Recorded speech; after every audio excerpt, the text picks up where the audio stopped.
Good morning everyone और high destiny में आप सभी का स्वागत है। हम परमेश्वर के शुक्रगुजार हैं कि परमेश्वर ने हमें ये मौका दिया कि हम खुदा के वचनों में एक बार फिर जाकर खुदा के वचन को समझ सकें और उसे जान सकें और उसे समझ सकें, ताकि हम ये जान लें कि वो सचमुच में दयालु परमेश्वर है, प्रेम करने वाला है, पर उसके साथ साथ वो न्यायी भी है। कि जब वो अपने न्याय के तख्त पे बैठेगा, तो जब हमारा न्याय करेगा, तो वो खरा न्याय जो है करने वाला खुदा है। हम 20 अध्याय से, निर्गमन उसके 20 अध्याय से लेकर जब 24 तक पढ़े थे, तो हमने देखा किस तरह परमेश्वर ने 10 हुक्मों को और विस्तार से उन्हें जो है वो दिया। हर सिनेरियो में किस तरह से जो है जो जजिस हैं इसराइल के, वो किस तरह से न्याय करेंगे उसके बारे में सिखाया गया। फिर 25 से हमने देखा कि खुदा की हैकल के बारे में, यानी मिलाप वाले तंबू की बारे में, किस तरह उसे बनाना है, किस तरह उसे 31 अध्याय तक किस तरह उसकी देखरेख करनी है, उसके बारे में हमने जो है वो सीखा था। और फिर उसके बाद हमने फिर दोबारा से देखा कि खुदा ने दोबारा 10 हुक्म दिए, दोबारा वही नियम दिए, कुछ भी बदला नहीं। आज हम जब देखेंगे, वो देखेंगे कि किस तरह से परमेश्वर ने जो है बेजलील को अपनी आत्मा से भरा, जो कि यहूदा के गोत्र से था, और उसे उस हैकल के हर एक आर्टिकल को तराशने की कुवत और ताकत और अकल बख्शी, समझ बख्शी, ताकि जो नमूना आसमान की बादशाहत में है, वही नमूना जो है जमीन पर भी बनाया जा सके। आज हम निर्गमन उसकी 39 चैप्टर में जो है वो आ चुके हैं, और इसमें हम जो है याजकों के विशेष वस्त्रों के बारे में जो है वो सीखेंगे। इससे पहले कि हम 39 चैप्टर को पढ़ें, आइए अपने सिरों को झुकाएंगे और हम प्रार्थना में जाएंगे। हमारे स्वर्गीय खुदावन, हम आपके शुक्रगुजार हैं, धन्यवाद करते हैं कि आप हमारे परमेश्वर खुदावन हैं, और आपसे बढ़कर कोई सामर्थ नहीं। आपको छोड़ कोई परमेश्वर नहीं है, हम ये जान चुके हैं। इसलिए हमारे सिर आपके सामने झुकते हैं, आपकी आपकी हम्दो सिताइश करते हैं खुदावन, आपको नमन करते हैं और आपके चरणों में आते हैं खुदावन। हमारी सारे गुनाह गलतियों को आप माफ कर दें, जो भी जाने अनजाने हमारे से खुदावन गुनाह हुए हैं, और हमने खुदावन अपनी आंखों से या कानों से या जुबान से किए हैं या दिल में रखे हैं, उन सभी गुनाहों की क्षमा चाहते हैं। अपने परिवारों की गुनाहों की भी खुदावन क्षमा चाहते हैं। धन्यवाद करते हैं कि आपने रात भर हमें मीठी नींद दी, सुबह की रोशनी दिखाई, और खुदावन इस जगह पर लेकर आए जहां पर हम आपसे मुलाकात कर सके। हमें ब्लेस करे खुदावन अपने नाम से। कोई भी ऐसा गुनाह हमारे और आपके बीच में ना हो जो हमें आपसे अलग कर दे, बल्कि हर एक गुनाह खुदावन हमसे दूर कर दें और हमें आशीष भर कर दें। आप बोले, हम सुने, आप बढ़े और हम घटे, खुदावन आपके नाम की महिमा हो सके। खुदावन इस वचन पे भी आपकी खास आशीष और बरकत हो। इस प्रार्थना को यीशु के नाम से मांगते हैं, आमीन। आइए 39 और उसकी फर्स्ट वर्स को जो है हम पढ़ेंगे। कारीगरों ने नीले, लाल और बैंगनी कपड़ों के विशेष वस्त्र याजकों के लिए बनाए, जिन्हें वह पवित्र स्थान में सेवा के समय पहनेंगे। उन्होंने हरून के लिए भी वैसे ही विशेष वस्त्र बनाए, जैसे यहोवा ने मूसा को आदेश दिया था। इनफैक्ट यहाँ पर हम ये देखते हैं कि खुदा ने जो है इवन उनके कपड़ों की जो है उसकी भी जो इंस्ट्रक्शन है या कमांडमेंट है वो दी, ताकि जिस तरह से खुदा ने चाहा उस तरह से उसके हाई प्रीस्ट या प्रीस्ट जो थे वो कपड़े पहने। जब हम इब्रानियों की पुस्तक पढ़ते हैं, तो वहां पर जिक्र आता है कि परमेश्वर जो है, प्रभु यीशु मसीह, वो हमारे महायाजक है, जो अपने लहू के साथ होली प्लेस में गए हैं और हमारे लिए विनती कर रहे हैं। अगर आप पहला पत्रस का 2 उसकी 9 आयत को देखें, तो वहां पे लिखा है, तुम याजकों का समाज हो। और इनफैक्ट जब हम देखते हैं कि लुदीकिया की कलीसिया को प्रकाशित वाक्य में उसके 30वें अध्याय में जब परमेश्वर अपना पैगाम दे रहे हैं, तो वहां पर भी खुदा ने क्या बात की है, खुदा ने कहा, आओ और मुझसे वस्त्र ले लो। वेल ये वस्त्र जो है वो हम देखते हैं कि उत्पत्ति से जो है वो वस्त्र जो है वो छीने गए। कैसे छीने गए? पाप के कारण।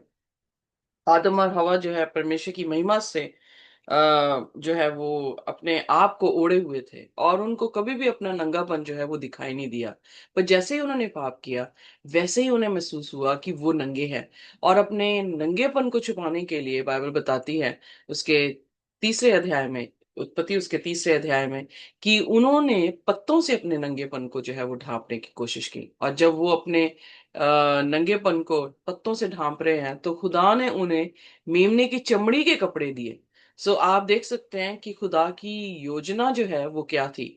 सो इसलिए खुदा की योजना यही है कि खुदा हमें फिर दोबारा से वो ही वस्त्र देना चाहता है जो वस्त्र हमने पाके अदन में खोए थे। खुदा ने याजकों को और महायाजक के वस्त्र भी विशेष करके जो है वो बनाए। वेल यहाँ पर हम देखते हैं कि वो नीले रंग के थे, लाल रंग के थे और बैंगनी जो है वो कपड़े हैं। सो यानी तीन रंगों का जो है वो इस्तेमाल किया गया, जिसमें आप देखेंगे कि आ, महायाजकों के वस्त्र जो है वो बनाए गए। अगर मैं यहाँ पे पिक्चर दिखाऊं तो आप यहाँ पे देख सकते हैं कि किस तरह से जो है तीनों रंग का जो है वो इस्तेमाल किया गया है और किस तरह से धागे के साथ उन रंगों को, अलग अलग तरह के धागों के साथ उन रंगों को जो है वो कपड़ों में डाला गया है। Well this is the Catholic church के जो प्रीस्ट हैं उनके कपड़े हैं।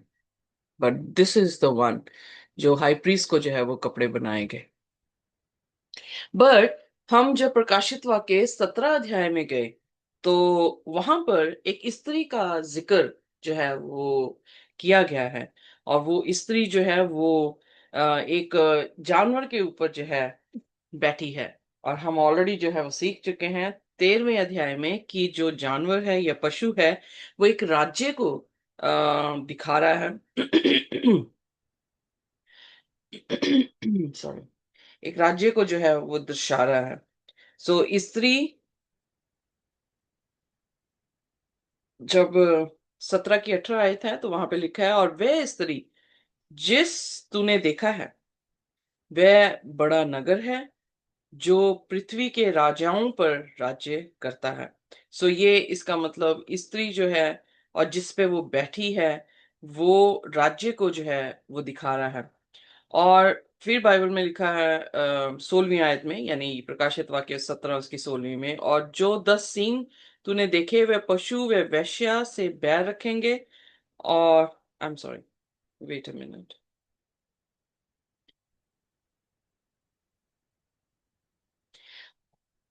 और फिर उसके बाद 12वीं आयत में कि जो 10 सींग तूने देखे उस पशु पे वो 10 राज्य हैं। सो यानी सींग जो हैं वो राज्य को दिखा रहे हैं, जो पशु है और स्त्री है वो भी एक नगर को दिखा रही है, एक राज्य को जो है वो दिखा रही है।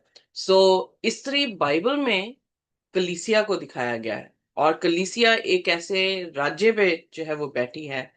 और फिर उसका जो रूपांतर दिया गया है बाइबल में वो बहुत ही विशेष है। आइए देखते हैं प्रकाशित वाक्य 17 उसकी 4।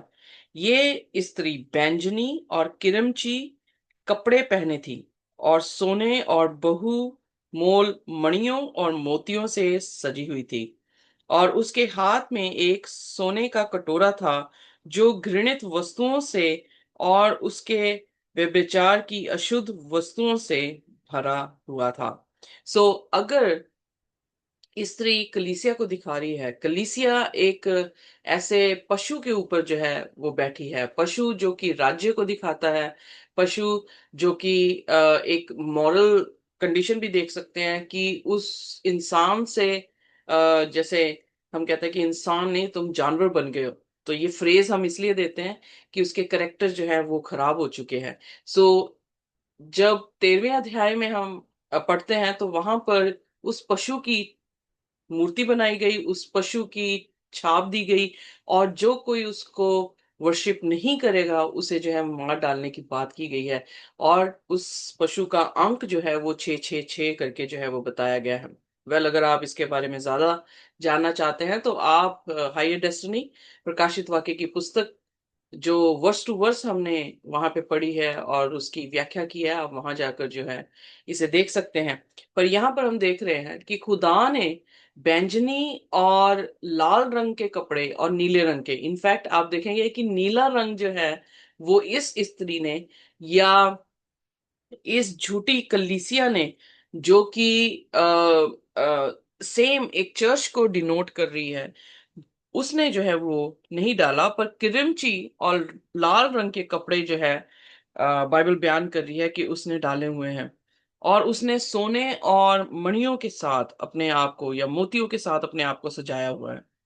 उसके हाथ में एक कटोरा है जो कि घृणित वस्तुओं से है, और उसके व्यभिचार की अशुद्ध वस्तुओं से भरा हुआ है। इनफैक्ट यहाँ पर पहली चीज तो ये देखने को मिली कि पशु के ऊपर जो है वो बैठी हुई है। जहां पर हम 12 अध्याय में एक स्त्री को देखते हैं, तो वो स्वर, वहां पे पहली आयत में लिखा है, फिर स्वर्ग पर एक बड़ा चिन्ह दिखाई दिया, अर्थात एक स्त्री जो सूर्य को ओढ़ी हुई, जो चांद उसके पांव तले था, और उसके सिर पर 12 तारों का मुकुट था।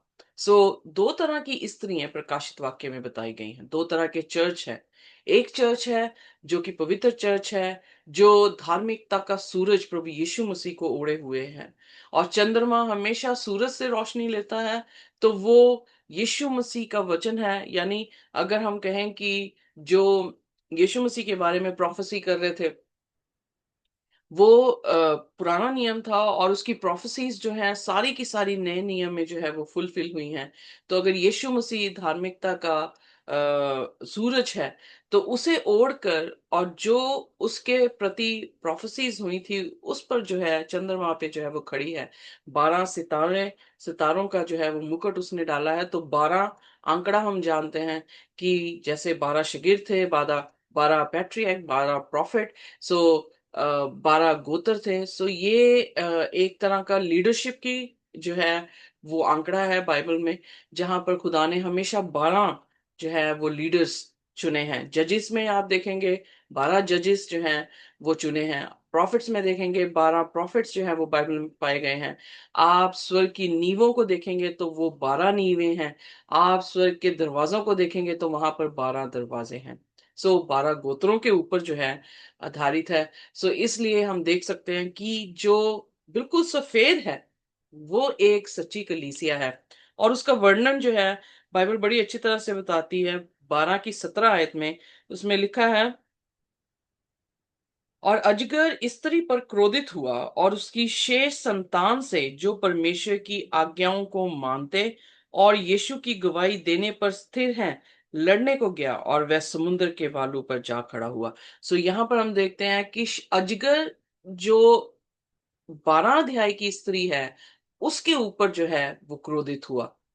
बट जो 17 अध्याय की स्त्री पशु के ऊपर बैठी है उस पर जो है वो क्रोधित नहीं हुआ। क्यों नहीं हुआ? जब हम प्रकाशित वाक्य उसका 13 अध्याय और उसकी सॉरी 3 और चौथी आयत को पढ़ते हैं, तो उसमें इस तरह से है, मैंने उसके सिर पर से एक पर ऐसा भारी घाव देखा मानो वह मरने पर था, और उसका घाव घातक घाव अच्छा हो गया, और सारी पृथ्वी के लोग उस पशु के पीछे पीछे अचंभा करते हुए चले, और उन्होंने अजगर की पूजा की, क्योंकि उसने पशु को पशु को अपना अधिकार दे दिया था, और वह कहकर पशु की पूजा की कि इस पशु के समान कौन है। सो परमेश्वर यहाँ पर बड़ी साफ जो है वो तस्वीर दे रहे हैं।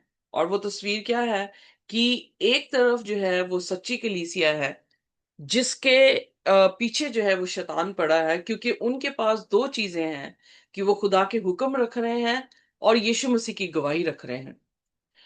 दूसरी तरफ एक ऐसी कलीसिया जो ऐसी पशु के ऊपर बैठी हुई है, जिस पशु को अधिकार किसने दिया? शैतान ने दिया। और लोग अचंभा कर रहे हैं, क्योंकि उसकी हीलिंग जो है उसमें हीलिंग पावर है। वो अचंभा कर रहे हैं और ये कह रहे हैं कि इस पशु के समान कैसा है। और उसी पर कलीसिया जो है वो अपने आप को क्या कर रही है? स्थापित कर रही है। और 17वें अध्याय में सिर्फ स्थापित नहीं किया उसने, यानी वो औरत बैठी नहीं है पशु पर, पर उसके हाथ में जो है एक कटोरा है जो घृणित वस्तुओं से और व्यभिचार से भरा है। सो व्यभिचार बाइबल में पाप है, क्योंकि ये स्त्री जो है वो शारीरिक तौर से नहीं बल्कि आत्मिक तौर से व्यभिचार कर रही है, और लोगों को किसकी पूजा करवा रही है? शैतान की। So it is very clear. बहुत सारे लोग प्रकाशित वाक्य को समझ नहीं पाते, क्योंकि वो खुदा के वचन को समझ नहीं पाते हैं, खुदा की कही हुई बातों को पहले समझ नहीं पाते हैं।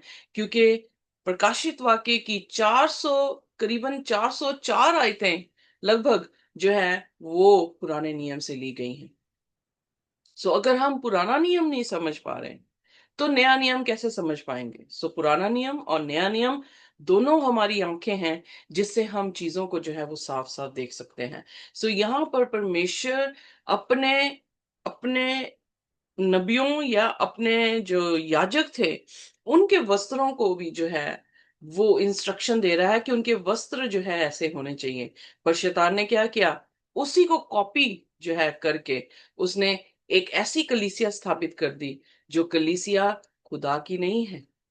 वो कलीसिया शैतान के चलाए हुए जो है वो चल रही है। और इसीलिए खुदा ने जो है पूरे प्रकाशित वाक्य में उस कलीसिया का बयान किया है कि वो किस कलीसिया किस तरह संतों को मारेगी, किस तरह जो है वो लोग जो है खुदा के हुक्मों को बदलेंगे। सो दानियल उसके 7 अध्याय में आप देखेंगे और 8 अध्याय में देखेंगे कि वो सेंचुरी को बाइबल में लिखा कि वो मिट्टी में मिला डालेंगे। सेंचुरी क्या है? खुदा के उद्धार का रास्ता है, और उसे कैसे कर देंगे? मिट्टी में मिला देंगे। और लोग इसलिए मिट्टी में मिलाएगा वो, क्योंकि लोग उद्धार ही नहीं पा पाएंगे। उन्हें मालूम ही नहीं पड़ेगा कि सही क्या है और गलत क्या है। सो इसलिए खुदा के वस्त्र जो है, जो कि शुरुआत से ही हमारे तन से पाप के कारण निकल गए, वो वस्त्र खुदा हमें दोबारा देना चाहता है। और उस वस्त्र की जो याजकों की जो मतलब गारमेंट्स थे या उनकी पोशाक जो थी, उसका बहुत बड़ा मायने था। कि क्यों था? क्योंकि अगर ये पोशाक खुदा ने इंस्ट्रक्ट की है तो ये किसी ना किसी चीज को सिंबलाइज कर रहा है। क्योंकि महायाजक यीशु मसीह की मिनिस्ट्री को सिंबलाइज कर रहा था। महायाजक के कपड़े उसकी जो है वो सेवकाई को जो है वो दिखा रहे थे। सो ब्लू, पर्पल, किरमची रंग के, यशाया की पुस्तक में परमेश्वर ने कहा अगर तुम्हारे रंग जो है वो लाल, और समझ तुम्हारे तुम्हारे पाप जो है वो लाल और किरमची रंग के भी क्यों ना हो, यशाया पहला उसकी 18 आयत में, मैं उन्हें हिम के साथ जो है वो क्या कर दूंगा? सफेद कर दूंगा। याजक जो है वो लोगों के पाप अपने ऊपर बेयर करता था। यीशु मसीह ने हमारे पापों को अपने कांधे पर जो है वो बेयर किया है। इसलिए वो कपड़े हमारे पापों को दिखाते हैं, और वो पाप जो है महायाजक लोगों के उठाया करता था। सो इसलिए खुदा ने विशेष कमांड किया था मूसा को, और मूसा ने खुदा के कमांडमेंट के अनुसार जो है याजकों की पोशाक जो है वो बनाई है। इसलिए आप देखेंगे याजक जो है वो मीडिएटर है, यीशु मसीह जो है वो मध्यस्थ है। क्या कर रहे हैं? इंसानों को खुदा के साथ उनकी मुलाकात। अगर हमें कहा गया है कि हम याजकों का समाज है, पदधारी समाज है, तो हमारा काम क्या है? हम लोगों की मुलाकात किससे करा रहे हैं? हम ब्रिज बने हैं कि लोगों को खुदा के साथ जो है वो क्या करे? उनकी मुलाकात करा सके। सो इसलिए हम दुआएं करते हैं, हम बेयर करते हैं उनका बर्डन, हम दुआओं में उनको याद करते हैं, हम अपनी सेवकाई से उनको खुदा का कलाम सिखाते हैं, ताकि उनकी मुलाकात खुदा यीशु मसीह से जो है वो हो सके। दूसरी आयत, उन्होंने एपोद सन के उत्तम रेशों और नीले लाल बैंगनी कपड़े से बनाया। सो यहाँ पर फिर दोबारा से वही जिक्र आया है। अब ये इफोद जो था वो सन के उत्तम रेशों से, यानी मेड ऑफ गोल्ड, सिमिलर चीज हम देखते हैं कि उस स्त्री ने भी बनाई है। बट जब हम 17 अध्याय पढ़ते हैं, वो स्त्री जो है वो उसके माथे पर, जब हम प्रकाशित वाक्य 17 उसके 5वें वचन में आते हैं, तो उसमें लिखा है, उसके माथे पर ये नाम लिखा था, भेद, बड़ा बाबुल, पृथ्वी की वेश्याओं और घृणित वस्तुओं की माता। जब उसके माथे पे लिखा था, इनफैक्ट जो याजकों के माथे पे लिखा होता था वो था holy, holy, holiness to the lord. But इसके माथे पे, ये एक ऐसा कलीसिया है, एक ऐसी कौम है जिसके माथे पर जो है वेश्याओं की माता लिखा गया है। यानी उन्होंने क्या किया है, धंधा शुरू किया है बेचने का, अपने जिस्म को, अपनी अपनी आत्मिक जिंदगियों को, कि उन्होंने सब झूठ को जो है वो अपना लिया है और वो माता बनी हुई है। और 6वीं आयत में लिखा, और मैंने उस स्त्री को पवित्र लोगों के लहू और यीशु के गवाहों के लहू पीने से मतवाली देखा, और उसे देखकर मैं चकित हो गया। सो जब यूहन्ना को पटमस टापू पर खुदा जो है ये दर्शन दे रहे हैं और उसने प्रकाशित वाक्य लिखा, तो वो इस बात से हैरान हुआ कि किस तरह से एक स्त्री जो पशु पर बैठी है, वो कपड़े तो वैसे डाल के बैठी है जैसे एक याजक बैठता है, पर उसके माथे पर याजक की तरह परमेश्वर की परमेश्वर के लिए पवित्र होने की शब्द नहीं लिखे गए हैं, बल्कि क्या लिखा गया है, वेश्याओं की माता। और वो खुदा की संतों को उनके लहू को पीकर मतवाली है, और यीशु के गवाहों को और उनके लहू को पी के जो है मतवाली है। सो यकीनन है, खुदा यहाँ पे कंट्रास्ट में दिखाने की यही कोशिश कर रहा है कि खुदा के लोग खुदा के हुक्मों को मानेंगे, यीशु की गवाही देंगे, और जो खुदा के लोग नहीं हैं, वो खुदा के लोगों को उनके लहू से मतवाले होंगे। जो यीशु की गवाह हैं, उनकी लहू से जो है वो मतवाले होंगे। और एक तरफ धार्मिकता है, दूसरी तरफ झूठ है, दूसरी तरफ व्यभिचार है जो कि आत्मिक है। और फिर यहां पे लिखा है आगे तीसरी आयत में, उन्होंने सोने को बारीक पट्टियों के रूप में पीटा, और तब उन्होंने उसे लंबे धागे के रूप में काटा। सो किस तरह से जो है उसकी कारीगरी की जा रही है। उन्होंने सोने को नीले, बैंगनी, लाल कपड़े और सन के उत्तम रेशों से बुना, जैसे मैंने पिक्चर दिखाई भी है। इन्हें निपुणता के साथ किया गया। उन्होंने पौध के कंधों की पट्टियां बनाई, और कंधे के इन पट्टियों के एपोद के कंधे पर टांका। पट्टुका उसी प्रकार बनाया गया था, ये एपोद से एक ही इकाई के रूप में जोड़ा गया। वह सोने के तार, सन के उत्तम रेशों, नीला, लाल, बैंजनी कपड़े से वैसा ही बना जैसे यहोवा ने मूसा से आदेश दिया था। यहाँ पर हम ऑलरेडी देख रहे हैं, मैं थोड़ा सा और इसे करीब में दिखाऊंगी कि किस तरह से खुदा ने जो है नीला और लाल बैंगनी रंग के कपड़े के और सोने के धागों के साथ बुना हुआ जो है ये वस्त्र, इफोद इसे कहा जाता है, उसको जो है वो बनाया, इफोद के ऊपर डालने के लिए बनाया। नीचे जो है वो वाइट गाउन्स की तरह सा होता था, और ऊपर, और यहाँ पर जो है सोने की चेन से एक ही लड़ के साथ जो है, मतलब काटा नहीं है बल्कि उसके साथ जो है इसे बुना गया। और उसके शोल्डर्स को भी जो है वो बनाया गया। कारीगरों ने रत्नों को सोने की पट्टी में जड़ा। उन्होंने इज़राइल के पुत्रों के नाम रत्नों पर लिखे। तब उन्होंने रत्नों को एपोद के कंधे के पे बंद पर लगाया। हर एक रत्न इज़राइल के 12 पुत्रों में से एक एक का प्रतिनिधित्व करता था। ये वैसा ही किया गया जैसे यहोवा ने मूसा को आदेश दिया था। सो यहाँ पर जो यू नो पर्ल है, हम ऑलरेडी इसको सीख चुके हैं कि हर एक कंधे पर जो है, यानी यहाँ पर उसके कंधे पे एक रत्न है, यहाँ पर एक पर्ल है, और इन पर्ल में 6 गोत्रों के नाम थे, और दूसरे कंधे पर 6 दूसरे गोत्रों के नाम थे, जो कि ये दिखाता था कि खुदा अपनी कौम को जो है अपने कंधों पर जो है वो बेयर कर रहा है। यीशु मसीह ने हर एक गुनाह अपनी कौम का अपने कंधे पे बेयर किया जब उसने क्रूस जो है हमारे लिए उठाई, और फिर उसके बाद उसकी छाती का जो ब्रेस्ट प्लेट थी, इसमें 12 जो है वो रत्न थे, और 12 गोत्रों के नाम जो है उन रत्नों पर जो है वो लिखे गए थे। सो यकीनन खुदा इस चीज को दिखा रहा था, जैसे यीशु मसीह के वचन में पुराने नियम में लिखा है कि मैंने तुम्हारी सूरतें अपने हाथों पर जो है खोद रखी हैं। ये रिलेशनशिप को दिखा रहा है कि खुदा हमसे इतनी मोहब्बत करता है, खुदा हमारे साथ अपने ताल्लुकात इतने खास जो है वो रखना चाहता है।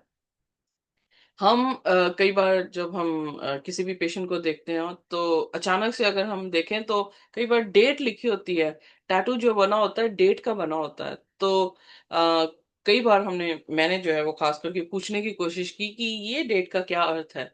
तो वो अपने एक्सप्रेशन, लव एक्सप्रेशन जो है वो देते हैं कि मेरी ग्रैंड माँ जो है इस तारीख को मरे थे, तो मैंने उनकी याद में अपने हाथों में जो है वो डेट जो है वो खुदवा दी।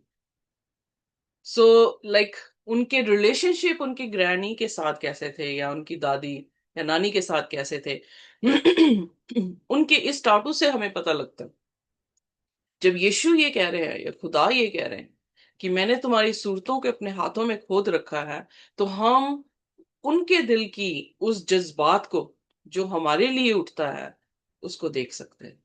सो इसलिए खुदा ने स्पेसिफिकली जो वस्त्र बनाए थे वो उसके प्यार, उसकी मोहब्बत को दिखा रहे थे कि किस तरह से वो हमें बेयर करेगा, किस तरह से उसके जिस्म पर जो है वो हमारे नाम लिखे गए हैं।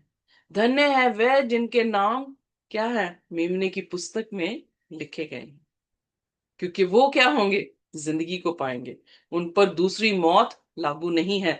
जब हम प्रकाशित वाक्य उसके 20 अध्याय में इन आयतों को, आखिरी आयतों को जो है वो पढ़ते हैं। सो इसलिए हमें समझना होगा एक मसीह होने के नाते कि खुदा का के क्या वजूहात थे, क्या कारण थे कि खुदा ने जो है इस तरह से उनकी पोशाक बनाई। और फिर जब वो एक झूठी कलीसिया के बारे में जिक्र प्रकाशित वाक्य में कर रहे हैं, तो वो उसकी तस्वीर किस तरह से अलग तरह से जो है वो दिखा रहे हैं। तो कैसे मालूम पड़े कि कौन सच्ची कलीसिया है और कौन झूठी? खुदा के वचनों से, खुदा के आदेशों से, हुक्मों से। क्योंकि उसके हुक्म क्या दिखा रहे हैं, उसकी उसकी उसकी धार्मिकता को दिखा रहे हैं, उसकी सेवकाई को दिखा रहे हैं, और उसके मकसद को हमारी जिंदगी में दिखा रहे हैं। और अगर हम इन हुक्मों में यीशु मसीह को नहीं देख पाए, तो हम उस झूठे कलीसिया के मेंबरान बनने से हमें कोई रोक नहीं पाएगा। पर अगर हम खुदा की सच्ची तस्वीर को खुदा के कलाम से देख लेंगे, तो मजाल है कि हम किसी भी तरह से झूठ में अपने आप को डाल सके। या हो सकता है क्या ऐसा कि हम उस झूठे पशु की, जिसकी मूरत बनने वाली है, जिसकी छाप बनी है, उसके सामने जो है हम दंडवत कर दें। सो आइए खुदा के साथ वफादार रहें, और खुदा के हुक्म के फरमानी में कभी भी ढील ना करें, क्योंकि उसके हुक्म ही हमारी निजात है और हमारा मार्गदर्शक है। इसीलिए भजन 119 उसकी 105 में लिखा है कि तेरा वचन मेरे पाँव के लिए दीपक और मेरे मार्ग के लिए उजियाला है। मैं सो आइए अपने सिरों को झुकाएंगे और हम प्रार्थना में जाएंगे। कोई भी जन हमारे लिए जो है वो प्रार्थना कर सकता है।